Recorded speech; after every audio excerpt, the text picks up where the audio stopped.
She thought that morning would change her life, and it did, just not the way she expected. At 28 years old, Claire Dawson had one fragile piece of hope left, a final job interview that could pull her out of debt, out of survival mode, and into a real, stable life. She wore her only decent outfit, clutched her resume like a lifeline, and walked through the cold autumn streets with a future she was terrified to believe in. But just 7 blocks from the building, she heard a scream. A man deep, raw, desperate. She could have kept walking. She should have kept walking. Instead, she ran straight into danger with nothing but instinct, and a can of pepper spray shaking in her hand. What she didn't know was that the man bleeding on the pavement was Nicholas Marino, the 36-year-old heir to one of the most feared crime families in the state. A man surrounded by power, enemies, and bodies. And by the time the sun went down that evening, Claire's entire future had been erased and rewritten. Because in the underworld, saving a life creates a debt that isn't paid with money, but with protection, secrets, surveillance, and choices that never come without consequences. This is the story of a woman who lost her one chance at a normal life, simply because she chose to do the right thing, and in return she found something far more dangerous, far more complicated, and far more powerful than the life she thought she wanted. She found a purpose, she found loyalty, and she found herself in the one world she never meant to enter. If you are listening to this and feel that the story touches something quiet and unspoken inside you, take a moment to subscribe to our channel, to like and share this video so we can continue bringing heartfelt stories every single day.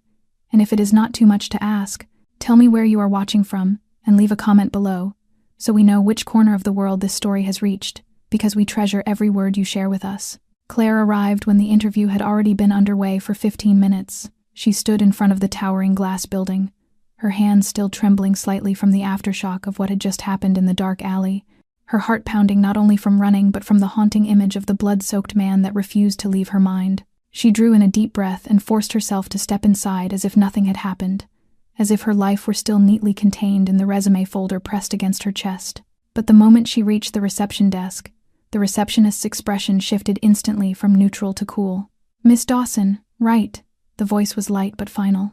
"Your interview has already ended. The hiring team waited as long as they could."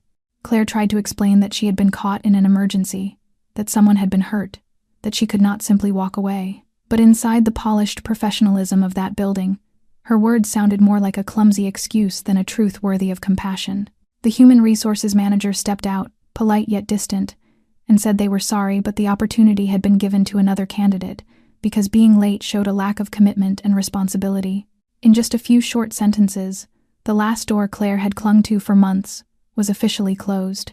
She walked out of the building, hollowed out inside, her steps unbearably heavy, as if each stair carried away another piece of the hope she had held so tightly. The sky had grown darker than when she arrived, and the wind cut coldly through the long streets. She sat down on a bench near the bus stop, gripping the now meaningless folder in her hands, her throat tight but unable to cry. She had saved a life, yet she had lost her own chance at survival in this world. No emergency savings, no job, no one to call. Every plan she had carefully built for over a year collapsed in a single morning.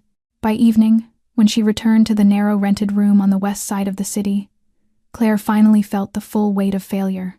The ceiling light flickered, the walls peeled, the familiar damp smell made her dizzy. She dropped her bag on the floor, sat heavily on the bed, and stared at the opposite wall as if it might hold the answers to everything. Her phone vibrated once with a bank notification, saying her balance was only enough for a few meals and half a month of rent. She let out a dry laugh, a laugh without joy, only the bitter mockery of fate. She thought of the pale face of the man that morning, of the half-opened eyes that had clung to her like a final thread of life. If time could be turned back, she would still run into that alley again. But the truth was that the price of doing the right thing now was far higher than anything she had ever imagined. Night fell quickly, the city lit up, but in Claire's tiny room there was only darkness and the distant echo of traffic. She lay on her side on the bed, still wearing her shoes, with no strength to eat, letting exhaustion rise over her like a heavy tide. For the first time in many years, she allowed herself to admit that she had run out of retreat. Doing what was right had brought no immediate reward, only emptiness and a suffocating sense of injustice. She did not know that she had unknowingly stepped into a much larger spiral, where the price of her choice that morning was only the beginning. 3 days later, Claire was still trapped in a hazy space between two worlds. On one side was the brutal reality of unemployment and mounting bills. On the other was the vivid memory of the fateful morning when she saved the life of a stranger. Everything returned to an unnatural quiet, so quiet that she began to wonder if she had imagined it all, until the knock on the door came. It was nearly 9 in the morning. Claire was still in her worn-out pajamas, hair tangled, teeth unbrushed. She was not expecting anyone. Peering through the peephole, she saw a man in a gray suit. A stranger. But his eyes were not those of a delivery worker or a marketer. She opened the door just a crack and asked cautiously. The man handed her an embossed business card, with only one simple line printed on it. Dominic Russo, personal representative of Nicholas Marino. Claire froze for several seconds, as if she had been dragged back into the whirlwind she thought had already passed. Dominic said his employer wished to meet her in person to thank her for saving his life, and that a car was waiting outside if she agreed. Every instinct of caution in Claire surged at once, but her intuition told her this was not a threat. Dominic spoke calmly, without haste, without pressure. And when she glanced down the narrow alley outside her worn-out apartment, the luxurious black sedan waiting there seemed to belong to an entirely different world. Claire changed quickly, slipping a small folding knife into the pocket of her old coat. On the way, Dominic said nothing more, keeping his eyes on the road, leaving her alone with the tangle of thoughts about why a man like Nicholas Marino wanted to meet her, and whether saving his life had pulled her into something far larger than herself. The car stopped in front of a classic cafe nestled in the heart of an upscale commercial district, a place Claire never imagined she would step into. Inside, warm light and the rich scent of roasted coffee filled the quiet, refined air. Dominic led her to a table in the far back corner. Nicholas Marino was already there. He no longer bore the pale, chaotic look of that morning. Now he appeared composed and commanding. A perfectly fitted dark blue suit, an expensive watch, hair neatly styled, but what caught Claire's attention most was his eyes, clear, controlled, yet marked by the trace of someone who had come very close to death. Claire was about to speak, but Nick spoke first. His voice was low, slightly rough, but steady. He said not everyone would have done what she did, that she had saved his life, and that he would not forget it. Claire leaned back slightly in her chair, unsure how to feel about gratitude coming from a man who was likely no stranger to blood and shadows. Nick said he only wanted to thank her, nothing more, and that she was free to leave at any time if she felt uncomfortable. Then he placed a thick envelope on the table and said it was to compensate her for the job she had lost because of helping him. Claire looked at the envelope, then met his eyes directly. She thanked him, but refused. She did not want to sell her kindness. Nick fell silent for a few seconds, then gave a faint smile, without any trace of anger. He signaled to Dominic, who quietly withdrew the envelope. Before leaving, Claire turned back and asked a question that surprised even herself as it left her lips. Why had a man like him had no bodyguards with him that morning? Nick laughed, this time with something more genuine in it. He said sometimes people believe themselves untouchable, until they are not. The meeting ended with a brief handshake, but in both their eyes there was something left unnamed. Claire did not know what would come next, but she felt it clearly. This was not the end. This was only the opening chapter of something far greater than she had imagined. Claire believed that meeting would be nothing more than a thank you, a brief surprise, and then their paths would part. But less than 24 hours later, Dominic returned. This time he was not standing politely at her door. He was waiting across the street, leaning against the familiar black car, his gaze no longer neutral but urgent. He said Nick needed to see her again. Immediately, she meant to refuse, but something inside her made her step into the car, not out of curiosity, but because her instincts were sounding an alarm. This time they did not go to the cafe. They drove farther, turning into a quiet, private residential area at the edge of the city. The villa was not lavish, but discreet and tightly guarded. Claire was led into a dark wood-paneled living room, where Nick stood with his back to the large window, holding a glass of liquor but clearly not drinking it. He turned at the sound of her footsteps, his gaze sharper than before. The polite distance of their previous meeting was gone. This time, he went straight to the point. He said plainly that he wanted to repay her, but not with words alone. He could help her find a better job. He could give her money to stabilize her life. Or if she wanted neither, then at the very least, she should allow his people to protect her. Claire faltered for a moment, unaccustomed to such cold, direct offers. She said she was not someone who liked to owe anyone anything, and even less someone who wanted to be trapped in relationships that were not transparent. Nick set his glass down, his voice dropping a notch, heavier now. He said that if life were fair, she would have had a successful interview and would be preparing for a stable job, but the world she had entered when she saved his life was not a fair one. Calmly, he said that not everyone saw her act as noble. Some saw it as interference. And in their world, interference meant threat. Claire struggled to remain calm, but could not stop the cold from running down her spine. Nick did not name anyone, but the way he looked at her, with absolute seriousness, told her the danger was real. He explained that not all of his enemies played by the rules, and some would eliminate anyone they believed could become a tool, or a witness, or simply someone who knew too much. Claire asked why, if that was the case, he did not simply let her leave the city and disappear as though she had never existed. Nick replied that if it were that simple, he already would have done it. But once a trace had been left in this game, no matter where she went, she would never be invisible again. Silence stretched between them for several long seconds. Claire stood in that warm room and felt as though she were standing outdoors in cutting wind. She knew he was telling the truth. This was no attempt to frighten her, but accepting protection also meant allowing others into her life, controlling every step she took. She asked, her voice dry, what it would truly mean if she agreed to his protection. Nick said it meant there would always be someone watching over her, not invading her privacy, but always present. It meant that if anything happened, she would not be alone. And if anyone approached her with ill intent, they would have to think twice. Claire remained silent for a very long time, then finally nodded, not out of fear, but because for the first time, she felt that the world was no longer simply black and white as she had once believed. Nick looked at her, his eyes softening just a little, yet still full of vigilance. He knew, just as she did, that this was not the road either of them had imagined they would take. But from the moment his life had rested in the hands of a stranger in a filthy alley that morning, every rule of the game had changed. And now, neither of them could turn back anymore. 3 days after leaving Nick Marino's villa, Claire began to feel that something was wrong. At first it was only a strange sensation while she walked along the corridor of her boarding house, as if some unseen eyes were fixed on her back. She turned around. There was no one there. At the supermarket, she noticed a man in a gray hoodie standing near the checkout counter. He did not buy anything. He simply stood there, silently watching her from behind the candy shelves. When she hurried outside, he was still standing in the same place. Claire tried to reason with herself that she was overly tense, that the warning she had received had made her hypersensitive to every small detail. But the feeling of being watched did not fade. It clung to her like a thick mist, seeping into every step she took, every door she opened, every streetlight that flickered on when night fell. The breaking point came that very evening, when she returned to her familiar rented room. There were no signs of forced entry. The lock was still intact, but when she turned on the light, the sight before her left her frozen. The small room looked as if it had just been subjected to an unofficial search. The wooden wardrobe stood wide open. The drawers were in disarray. Her few pieces of clothing were scattered across the floor. The small box holding her personal documents lay overturned, its lid popped open. Everything inside had been rummaged through. Some of the papers were even slightly torn at the edges. Claire stepped back, her heart racing, her hand gripping her phone. She was about to call Dominic immediately, but her gaze stopped on the small wooden table beside the bed.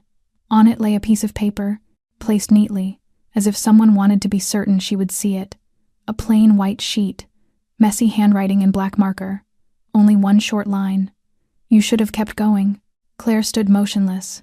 The piece of paper seemed to weigh heavily in the air. There was no signature, no explanation, yet the message was unmistakably clear. Someone had been here, someone had torn through her life, and they had left behind a warning that could not be misread. She had been warned, not by Nick, by someone else.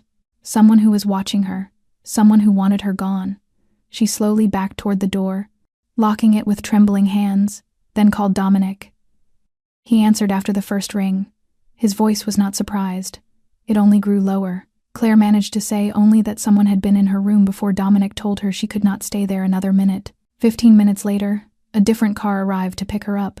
This time it was not the glossy black sedan, but a matte gray SUV with dark-tinted windows. The man driving did not speak. He only nodded in greeting. Claire sat in the back seat, still clutching the piece of paper, as if it were fragile proof that what she had just lived through was real. The car did not return to Nick's villa. Instead, it turned onto a narrow road that led to a modest-looking red brick building. Inside, everything was completely different. Cameras covered every corner. Steel doors stood solid and unmoving. There was even a separate control room filled with surveillance screens. Dominic was waiting. For the first time, he was not wearing a suit, only a dark turtleneck sweater. He looked at Claire with calm eyes that no longer concealed their vigilance. She handed him the piece of paper. Dominic scanned it, then nodded as if confirming something he already knew. He said this was the first serious warning, and that they should have anticipated it. When Claire asked who it was, Dominic replied only that they were investigating, but that it could be one of the groups outside their network. Claire asked again what he meant by we. He did not answer directly. He said only one sentence that made her chest tighten. You have stepped into deep water, Claire. And in that water no one survives by swimming alone. Claire sat down in the leather chair by the window. For the first time in her life, she no longer knew what tomorrow would look like. Not only no job, no direction, but the terrifying uncertainty of whether she would even live to see the next day. The presence of darkness was no longer a metaphor. It was real. It was lurking just beyond this very door. And it seemed that everything was only just beginning. Claire woke up the next morning in a strange room. There was no sound of traffic outside the window, no streetlight bleeding through thin curtains. Only the soft glow of recessed ceiling lights and the steady hum of the air conditioner. It took her a few seconds to remember where she was. This was not the old apartment where she had once lived. Nor was it Nick's villa. This was one of the safe units Dominic had mentioned the night before. A nameless underground apartment hidden beneath the basement of a commercial building that had shut down long ago. Everything inside was minimal but modern, clearly designed for protection rather than comfort. There were no windows, no doorbell. The security system ran continuously. There was even an emergency red alarm button fixed beside the head of the bed. Claire stepped out of the bedroom, the only place that held even a trace of personal space. The living area and kitchen were connected in a small open layout. Only a few basic pieces of furniture rested there, but everything was strangely clean and orderly, as if no one had ever stayed longer than a few days at a time. On the dining table sat a tray of still warm breakfast food and a small note in neat handwriting. If you need anything else, call the number on the phone. Nick. Claire set the note down. A feeling she could not quite name welled up inside her. She did not know whether to feel grateful for the thoughtfulness, or afraid of being monitored so closely. She tried calling the number on the phone, just to check, and was not surprised when Dominic answered. His voice was steady and polite. He informed her that she would stay here for a few days, that someone would bring her clothes and supplies, and that if she wanted to see Nick, he was at a nearby location. Claire did not answer right away. She did not want to admit it, but the fear from the day before still had not faded. Something in Dominic's eyes, in the cold silence of this shelter, told her that what had happened was only the beginning. That afternoon, Nick arrived. There was no advance notice, no noise. Claire heard a soft knock on the metal door, then saw him step inside, wearing a dark brown coat. His appearance had not changed, but his eyes had. He glanced around the apartment, then turned to her and asked calmly if she was all right. Claire lifted her gaze, guarded. I am living underground, monitored 24 hours a day. I suppose that counts as being all right, in a way. Nick did not smile, nor did he seem offended. He simply sat down in the chair across from her, keeping just enough distance so that she would not feel invaded. He said he knew it was uncomfortable, but if anyone wanted to harm her, they would have to pass through many layers to reach this place. Claire folded her arms across her chest and studied him closely. Why? She asked. Why are you doing all of this? I am just an anonymous woman who happened to be there at the right moment. No more than that. Nick looked at her for a long time before answering. He said she was the only person in 30 years who had chosen to run into danger for him. Not for money, not for power, not out of fear, only because she believed it was the right thing to do. To him, that had value. The answer made Claire hesitate. She did not know how to respond.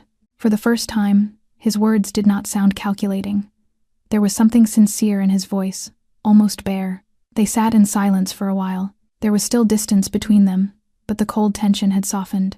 Claire poured 2 cups of tea from the hot water dispenser on the table and handed one to Nick. He took it without a word. In that moment, something began to shift. Not trust yet, not alliance either, but a quiet acknowledgement that they were both inside a game they did not fully control. Claire took a sip of tea.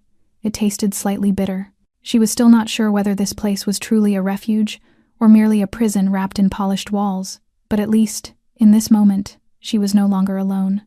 And without saying it, both of them knew that the existence of the other had now become part of the equation that determined their survival. On the third evening in the underground apartment, Claire and Nick sat facing each other under the soft glow of a small table lamp. The room sank into silence for a long while after the simple dinner Dominic had sent over. Claire was the one who broke the quiet.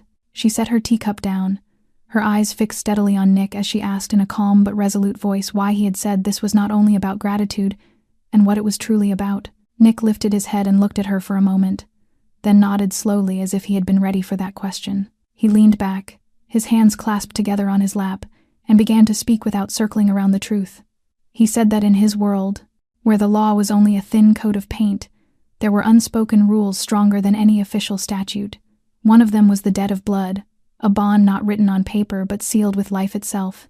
The person who saved the life of a member of a Mafia family, especially someone in a position like his, would be recorded forever.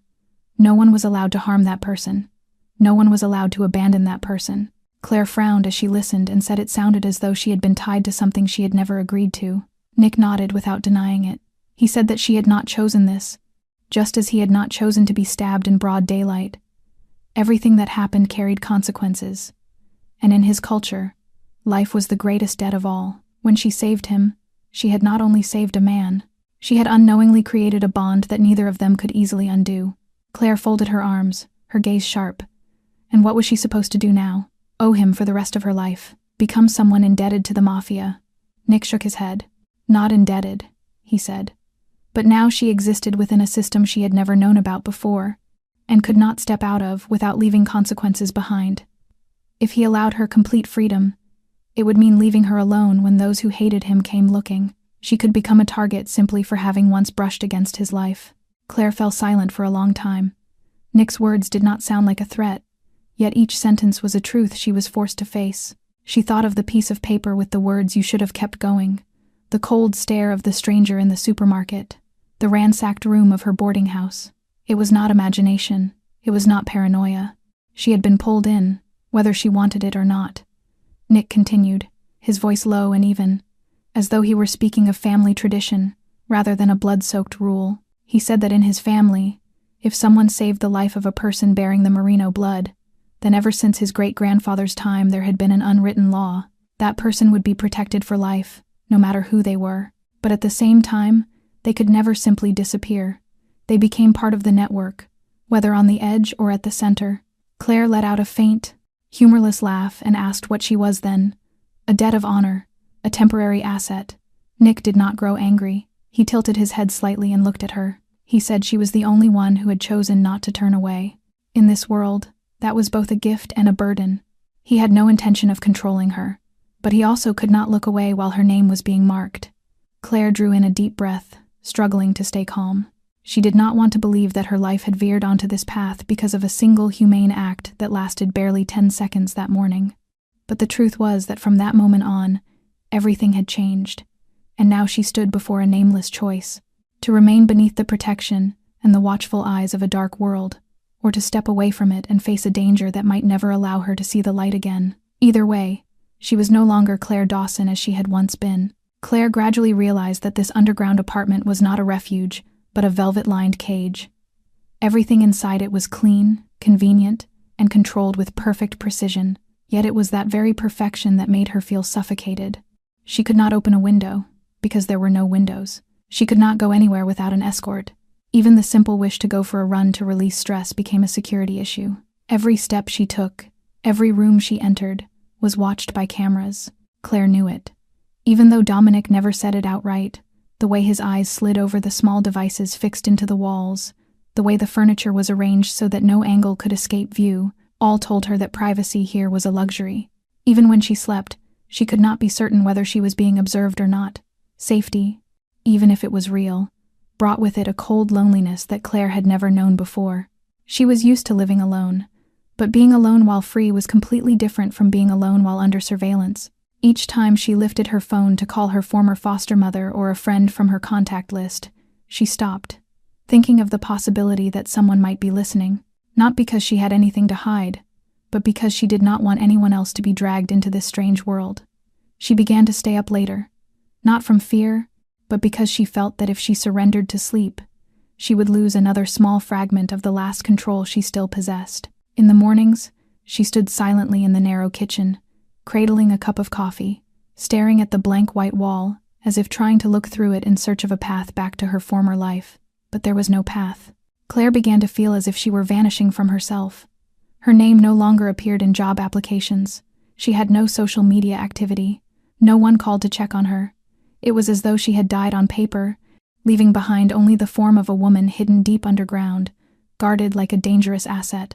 But if she truly was being protected, why did it feel so much like imprisonment? One afternoon, when Dominic arrived with some of her personal belongings and an update on security, Claire asked him directly, her voice light but edged with steel, whether she was allowed to leave. Just for a while. She wanted to take a walk, only a park, not far. Dominic hesitated for a few seconds, then shook his head. They had not yet identified who was behind the last threat. The risk remained. Claire tightened her grip around the arm of the chair. She did not argue, but her gaze closed like a door slamming shut. After Dominic left, she sat alone beneath the pale yellow light, feeling anger rise from the depths of her chest. Freedom and safety, two things that were meant to exist together, now stood as enemies, and she was forced to choose. But was it truly a choice, or only an illusion created to make her struggle less? She had once thought that losing her job was the lowest fall of her life, but now, with guards watching her day and night, with every smallest decision subject to approval, Claire finally understood that the feeling of being stripped of one's humanity began with very small things. That evening, she stood before the mirror in the bathroom and looked into her own eyes. There was no fear now, no anger either, only a deep and aching loneliness. She understood that Nick did not want her dead, but did he know that in order to survive in his world, she was being forced to accept another kind of death, slower, quieter, and perhaps even more impossible to escape than a bullet? In the days that followed, Claire spent most of her time with books. They were the only thing she could choose freely without asking permission, without being controlled, and without creating risk. In the corner of the living area of the underground apartment stood a small bookshelf where she discovered a few classic novels, several philosophy volumes, and even old printed editions of Hemingway. One late afternoon, when the main lights had dimmed and given way to the warm glow of the desk lamp, Claire was curled up in her chair rereading a long dialogue passage in For Whom the Bell Tolls when the door opened. She looked up and saw Nick step inside, quietly and without warning as he always did. Instead of a leather jacket or a dark suit, he wore a simple sweater, his hands in his pockets, his expression no longer cold but carrying something subdued and restrained. He said nothing, only took the chair opposite her and tilted his head slightly toward the book in her hands. Claire slowly closed the book, keeping her finger between the pages as a marker. They looked at each other for a moment. She spoke first, no longer with the defensive edge she once had, simply asking what he would like to drink. Nick shook his head, his eyes still resting on the book. After a few minutes of silence, he spoke, his voice lower than usual. He said he had tried to read that book many times. He had never made it past the 3rd chapter. Claire tilted her head slightly, half surprised, half curious. Was it not his taste? Nick shook his head again, this time his eyes drifting away. It was not about taste, it was that he could not read things like that. It took him an extremely long time to understand a single passage. It had been that way since he was small. Claire was quiet for a moment, then gently asked if he had dyslexia. Nick nodded. He had been diagnosed when he was 8 years old.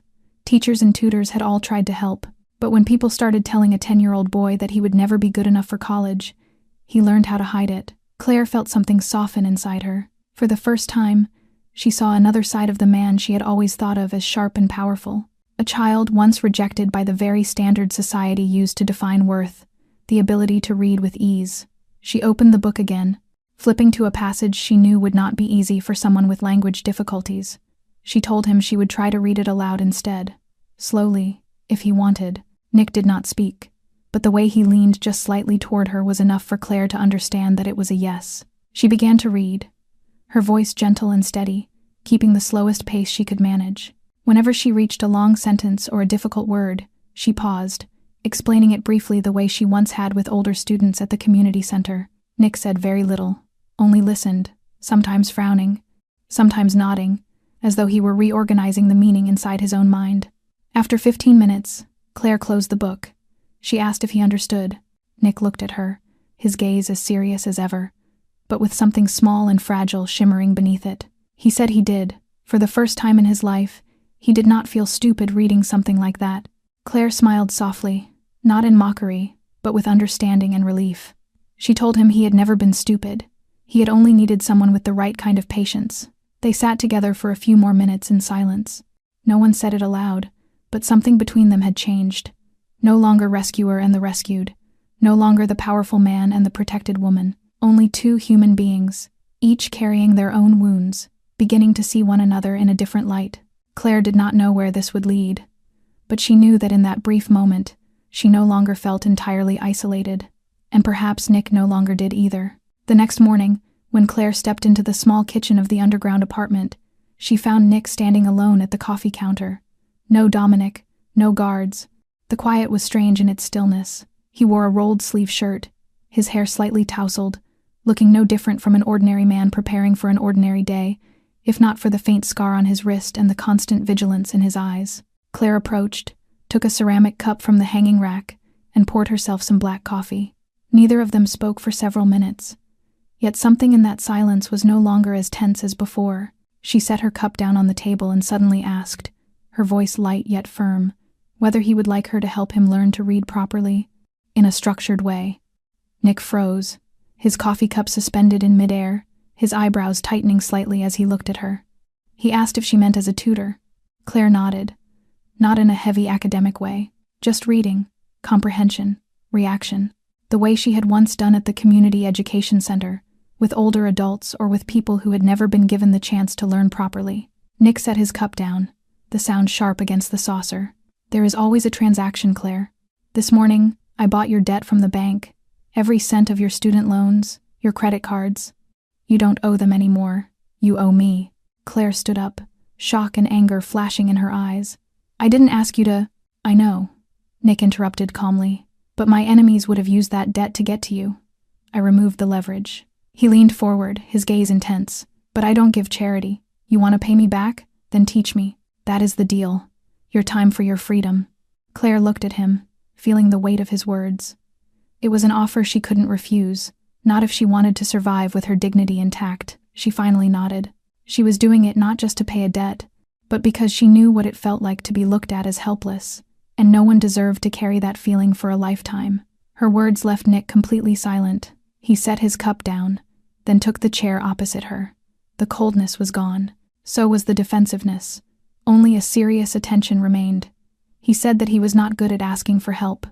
Claire gave a faint smile. She said neither was she, but if both of them remained stubborn, neither would ever move forward. They began their first lesson right there at the dining table, without textbooks, without complex exercises. Claire took a simpler book from the shelf, a volume of short stories with concise sentences, and they read through each section together. She did not correct him too often. She did not interrupt him when he mispronounced a word. She waited until he stopped, then gently repeated the word, sound by sound. She understood the reactions of someone who had once been looked down on for learning slowly. She had seen that same look in the mirror many years ago, when a restaurant manager had tossed her job application into the trash because she misspelled a word. Nick read slowly. Very slowly. He often stumbled over long or unfamiliar words, but he did not give up. She saw in him something deeply resilient, a fierce determination that did not need to be displayed outwardly. Once, after mispronouncing the word through 3 times in a row, he set the book down with a frustrated gesture and muttered that he would never be able to do it. Claire did not react immediately. She only looked at him, her eyes not filled with pity but with understanding. She told him that he thought she had never said that herself, that there were days when she could not understand a single tax form, days when she felt so foolish she wanted to disappear. But she had learned that no one was born knowing everything, and everyone deserved a chance to begin again. Nick was silent. Then he picked up the book, turned back to the previous page, and continued reading. There was no thank you, but his eyes had changed. In the days that followed, the lessons became a quiet part of their routine. No one named them. There was no fixed schedule. Yet almost every day there was a small session, sometimes in the morning before Dominic came for meetings, sometimes at night, when everything had finally settled. Claire saw Nick begin to read faster, not because he had suddenly become smarter, but because he had begun to believe that he could. And Nick, though he never said it aloud, began to look at Claire differently, no longer as a woman who needed protection, no longer as a stranger who had accidentally become indebted to his world, but as someone who understood him in a way that no one in his family or among his subordinates ever had. Between the cold concrete walls, they were not only learning how to pronounce words, they were learning how to see a human being beyond judgment. And from that, a new bond quietly began to take shape, silent yet unshakable. In the days that followed, time moved with a strangely quiet rhythm. Dominic arranged for Claire to be allowed outside within limited hours, always with someone accompanying her, yet it no longer felt like the heavy surveillance of before. They chose places that were quiet and unremarkable, mostly a small library in the northern suburbs or a discreet cafe with red brick walls and warm yellow light. Nick accompanied her to most of the lessons, not as a protector but as a patient and silent student. He sat across from her at the table, eyes fixed on the book, jotting down notes in a firm, deliberate hand. Claire felt something soften inside her each time they sat like that together. She no longer worried about the presence of cameras, about someone secretly watching her. With every page she turned, every passage she slowly read aloud for Nick, she felt her heartbeat returning to the rhythm of an ordinary life. One afternoon, as they sat in the library and light rain brushed softly against the glass roof above them, Nick suddenly asked what she thought about one of the characters in the Hemingway story they were reading. Claire was surprised, not by the question itself, but because it was the first time he had asked something rooted in reflection rather than technique. She answered with an enthusiasm she could not hide, and from there they slid into a brief but deep conversation about the choice between honor and survival. From the lessons, they gradually began to talk more about things beyond books. Claire told him about her childhood in foster care, about working part-time at a bakery when she was 17, about the year she failed to enter university simply because she could not pay the tuition on time.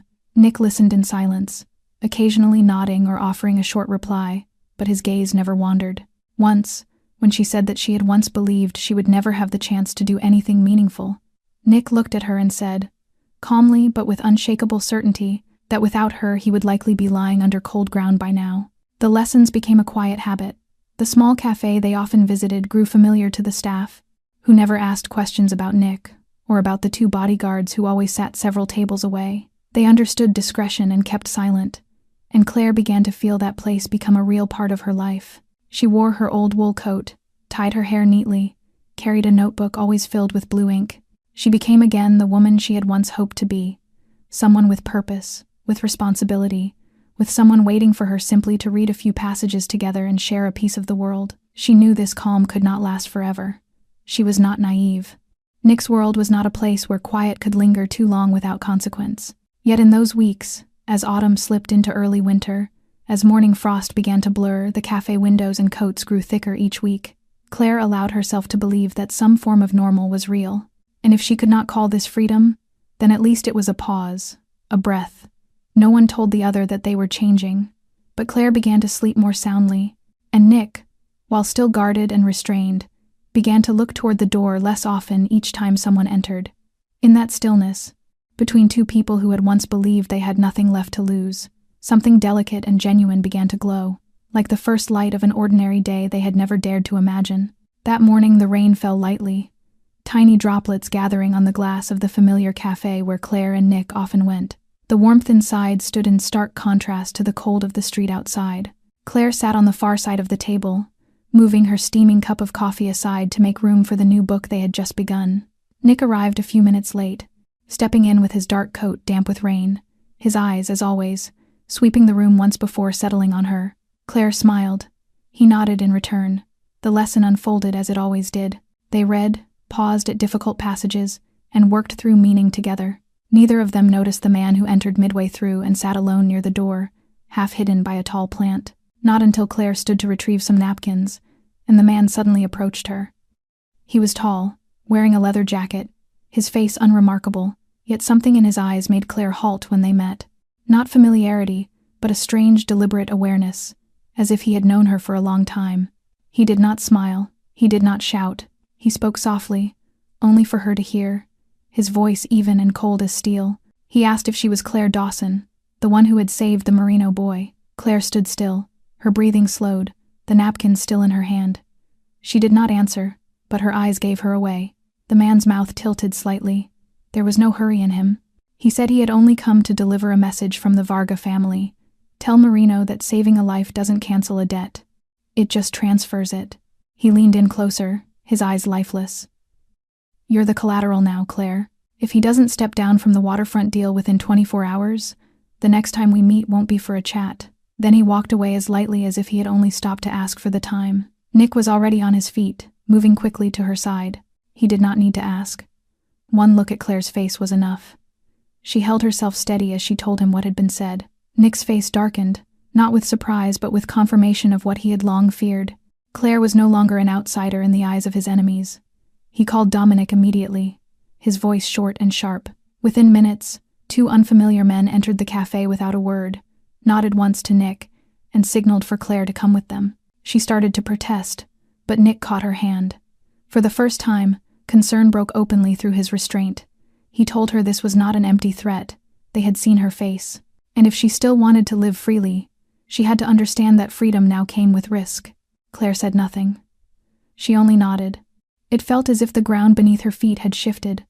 All the peaceful days, all the quiet laughter over coffee and simple lines of text, were now revealed as a fragile shell hiding a harsher truth. On the drive back, the car moved faster than usual. Claire sat in the rear seat, her eyes on the rain-smeared window, her thoughts spinning with helplessness.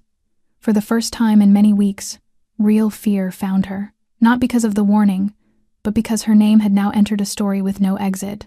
Her name, her face, her existence were now bound to the Merino bloodline and all that came with it.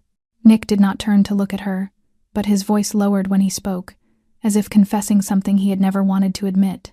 He said he had tried to keep her at the edge, but it seemed that no longer worked. Claire closed her eyes, not from exhaustion, but because she needed a moment to swallow the trembling rising in her chest. She did not know what waited ahead, but it was clear that today's lesson was no longer an ordinary one. It was a warning, a sign that the storm behind the calm had begun to roll in.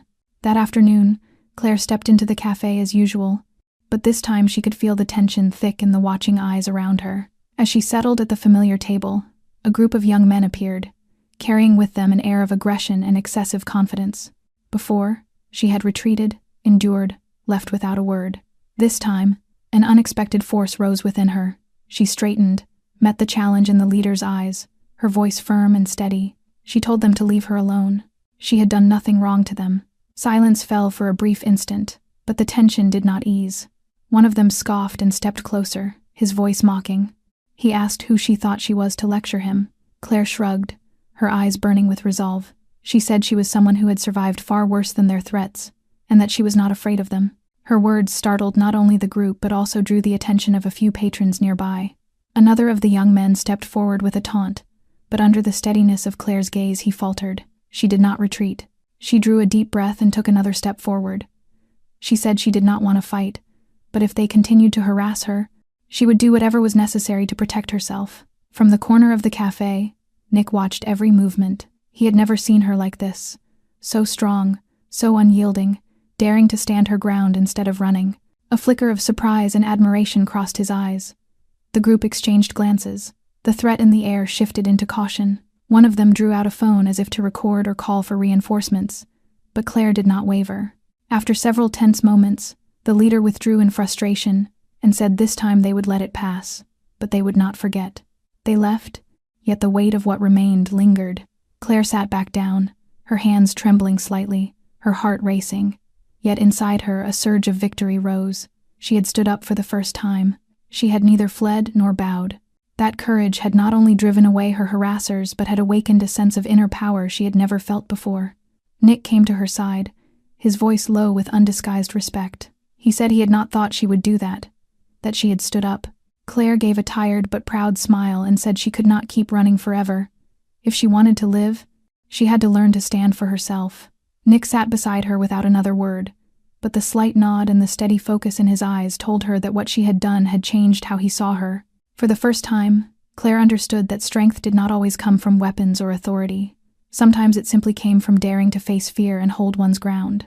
She was no longer someone swept along by the current of events, but a participant who could shape part of her own fate. That moment passed in silence, yet deep within, Claire knew she had opened a new door. The door of power, of confidence, of the ability to shape her life in her own way, even as the world around her remained filled with danger and uncertainty. She exhaled slowly, feeling the fatigue and emptiness drain from her body, replaced by a fierce awareness that from this point on, she would not be easily broken again. Nick sat beside her, observing, taking it in, and even without words he understood that a new chapter had begun, not only for Claire, but for what was growing between them, something built on respect, trust, and the inner strength they had just discovered. That evening after the incident at the cafe, Nick led Claire to the underground apartment he had prepared in advance. The place was not luxurious, only just sufficient for a sense of safety to exist while still preserving privacy. Nick sat down beside the old wooden table, his gaze heavy with thought as he looked at her. "Claire," he began in a low voice, unhurried yet weighted with meaning, "perhaps you have never truly seen what my world is like." Claire remained still, listening, a quiet tension spreading through her body. Nick spoke of his childhood and his family, of how loyalty was not merely a promise but an obligation, and how betrayal could kill and destroy entire bloodlines. He told her of relatives who had been betrayed for the sake of power, of allies eliminated for a single wrong decision, of how every move was carefully calculated yet always soaked in risk.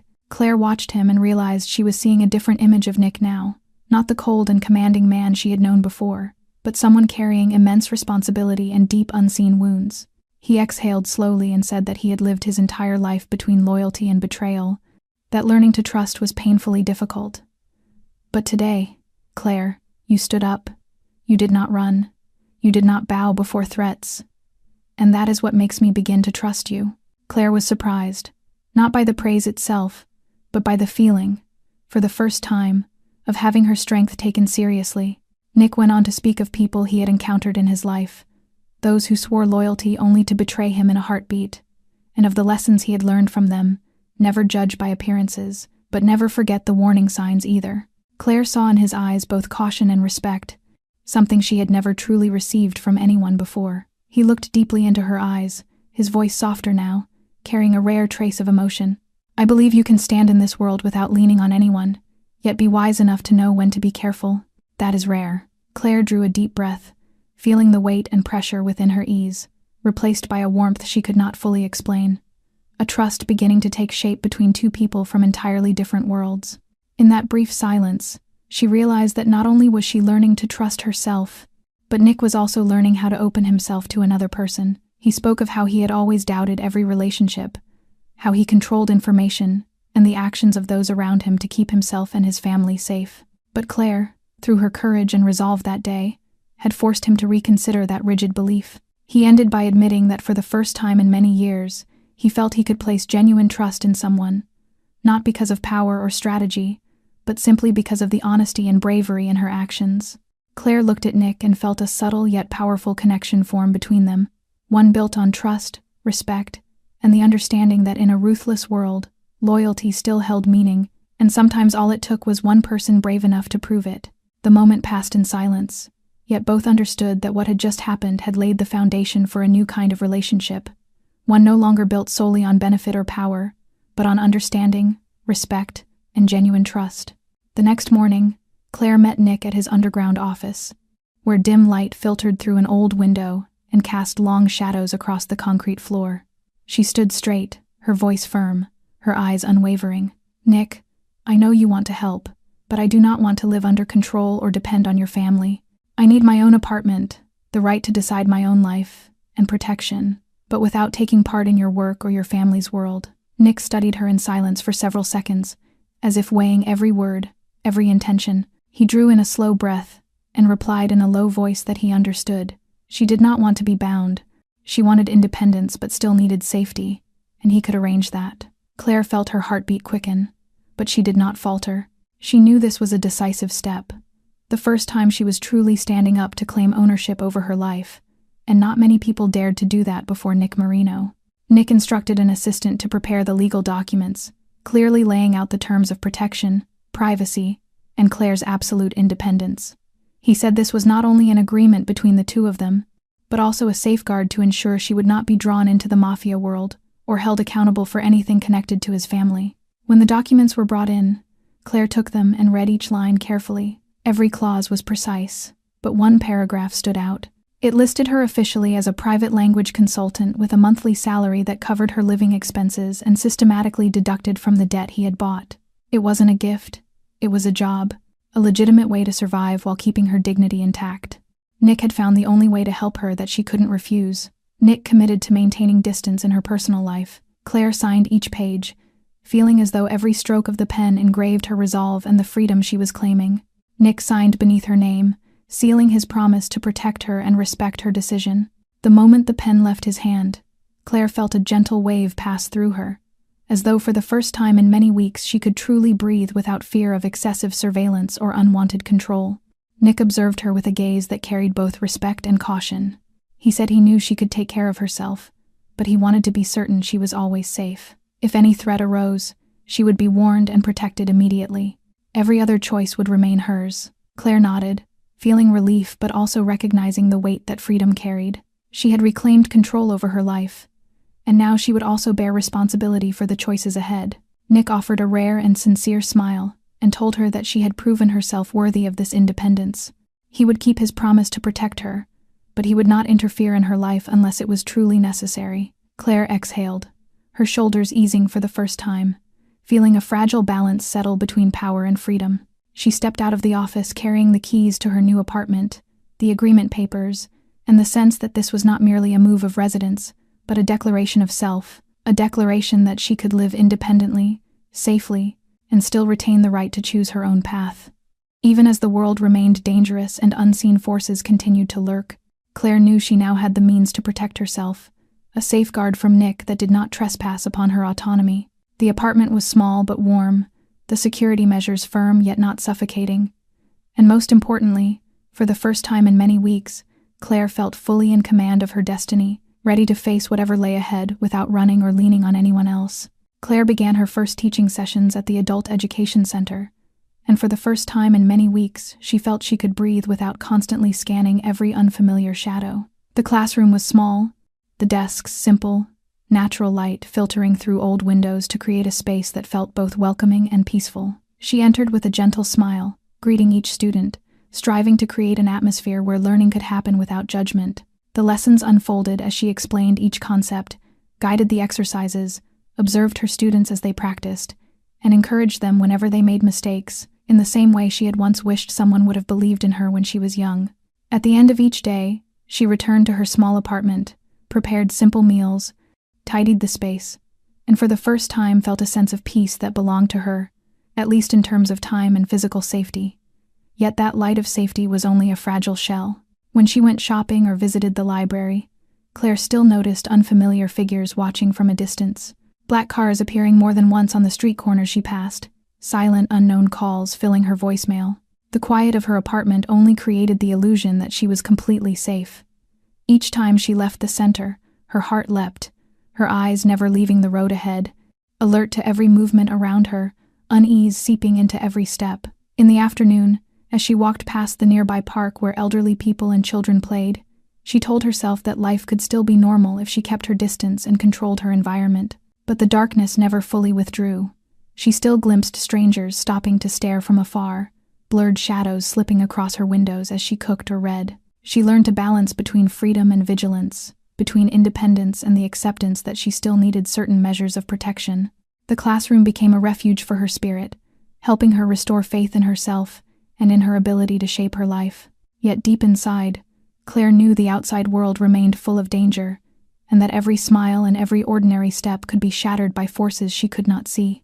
This sense of normal was both her salvation and her trial, demanding that she not only teach others but continually teach herself how to live in a world where true safety was never absolute. Claire began to understand that independence did not mean carelessness, and that every choice now had to be paired with awareness, vigilance, and the recognition of hidden threats, always waiting just beyond sight, turning even the most peaceful days into exchanges between hope and unease. That afternoon, Claire left the center earlier than usual to buy a few necessities for her apartment, her steps hurried yet controlled, her eyes scanning every street as part of a new habit she had formed.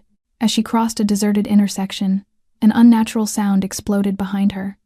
A white van suddenly swerved to block the road, its rear doors flying open, and several masked figures surged out with terrifying speed.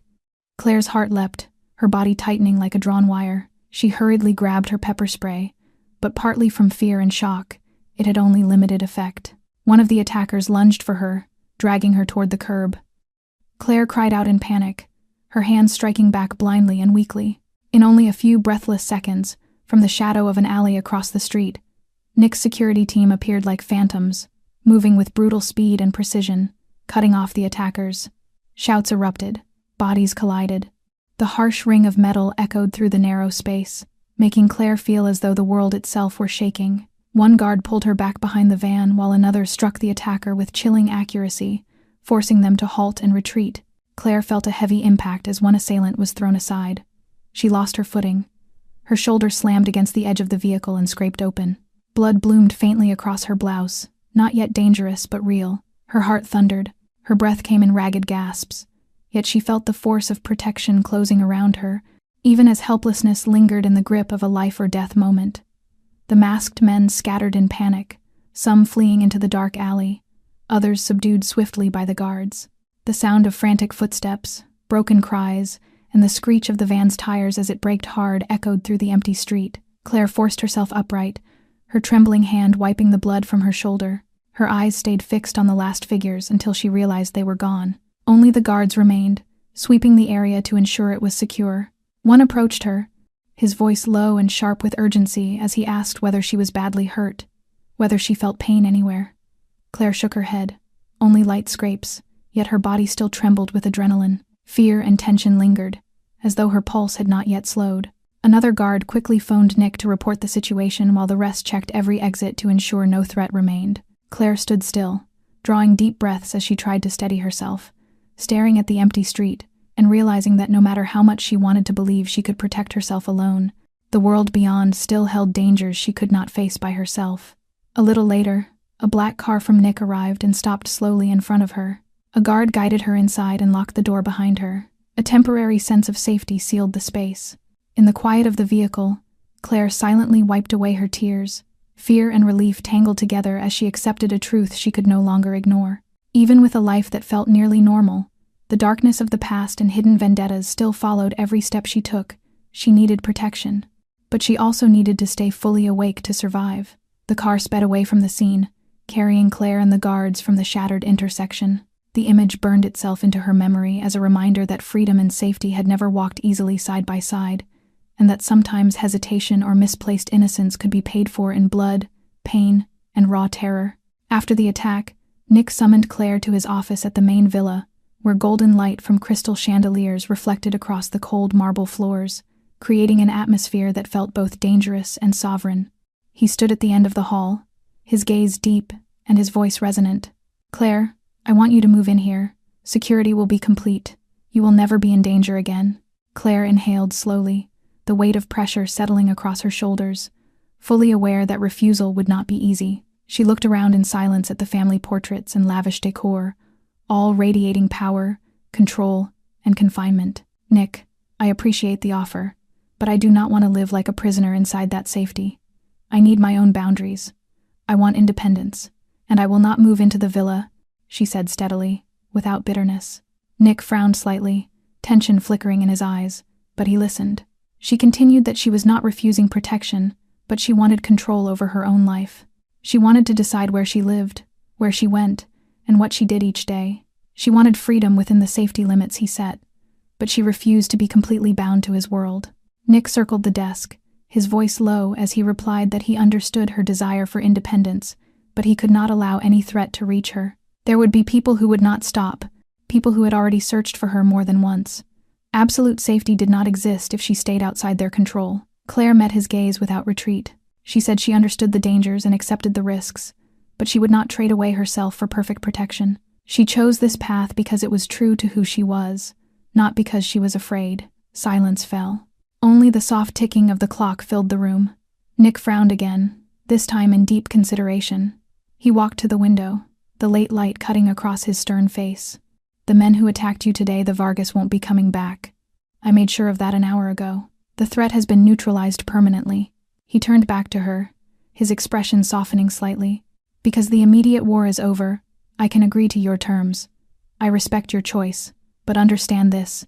Peace in my world is always temporary. However, I promise you this. If any new threat arises, we will intervene immediately." Claire felt her heart pounding. Relief and tension braided together as she realized she had successfully negotiated her independence while retaining necessary protection. She told him that she would keep those boundaries, but she wanted to continue helping Nick learn, and she wanted her life to belong to her, not to him or his family. Nick nodded, his face still firm but his eyes showing trust. He said she had proven she could make her own decisions and understood the value of freedom. They would honor that, but she must never forget that danger always existed. She was choosing what was imperfect, but it was her choice.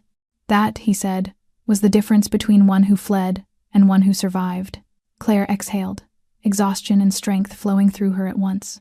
She knew she now stood at the threshold of a new life, one where choices would never be easy, but for the first time, she was the one holding the reins. Her heart eased in quiet relief, understanding that perfect peace and flawless safety did not exist, but living with decisions that belonged to her, even when imperfect, was what gave her true strength.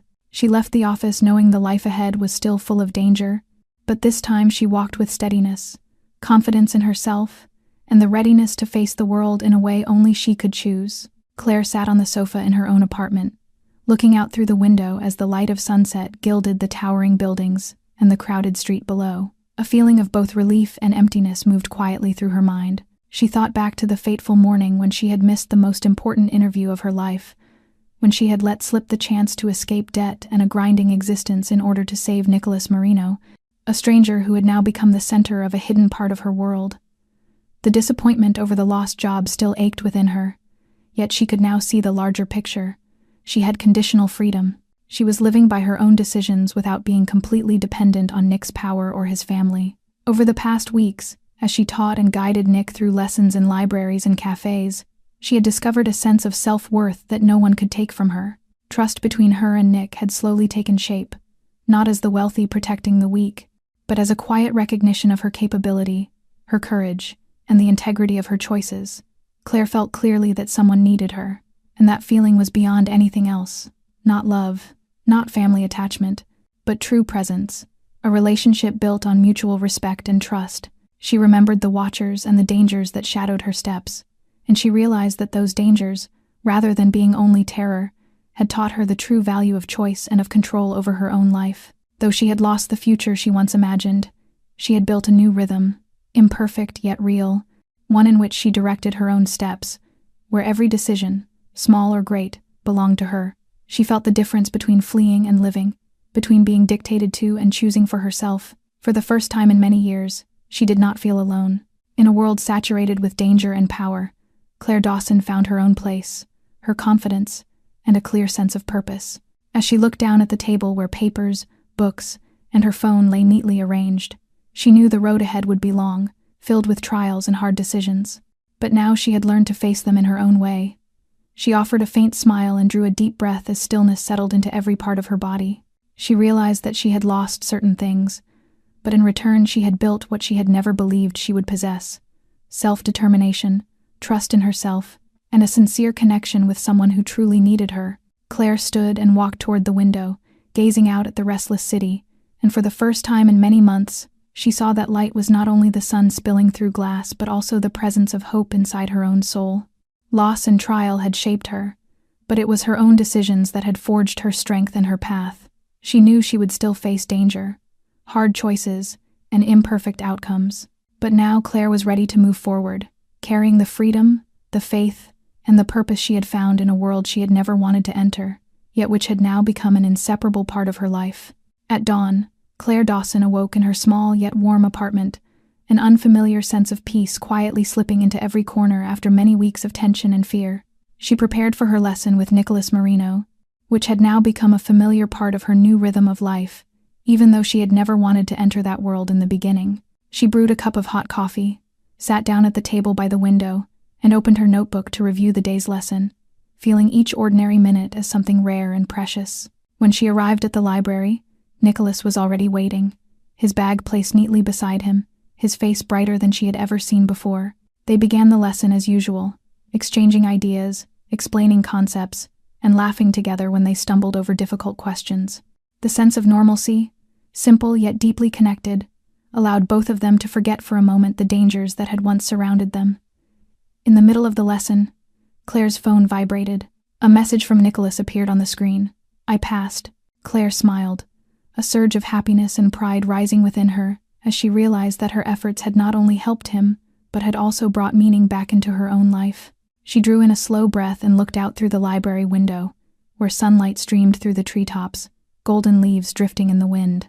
In that moment, she understood that this world, however complex and dangerous, still held unexpectedly beautiful and peaceful moments. Everything she had lived through taught her that doing the right thing sometimes came with loss, yet it could also open doors to values and opportunities that money and status could never buy. It taught her that courage, honesty, and human compassion could change the course of an entire life. Claire understood that happiness did not always arrive in the form we expected, but if one remained true to oneself, found purpose, and built genuine connections, one could create a life that was worth living, rich with meaning and value. The story of Claire and Nicholas reminds us that every choice, whether small or great, carries responsibility and the power to transform. Sometimes, sacrifice and care for others become the very path that leads us to our own freedom and happiness. If you enjoyed this story, please remember to subscribe to our channel, press like, and share this video so you can join us for many more powerful stories every day. We invite you to share your thoughts from the heart. Have you ever faced a moment where you had to choose between safety and doing what was right? Did this story awaken something familiar in your own life? We truly look forward to reading your comments and hearing your deepest feelings as we share the values of life together. Goodbye for now, and we will see you again in the next video. We wish everyone watching good health, a joyful life, peaceful days, and renewed energy each morning. Farewell, and until we meet again in the stories to come.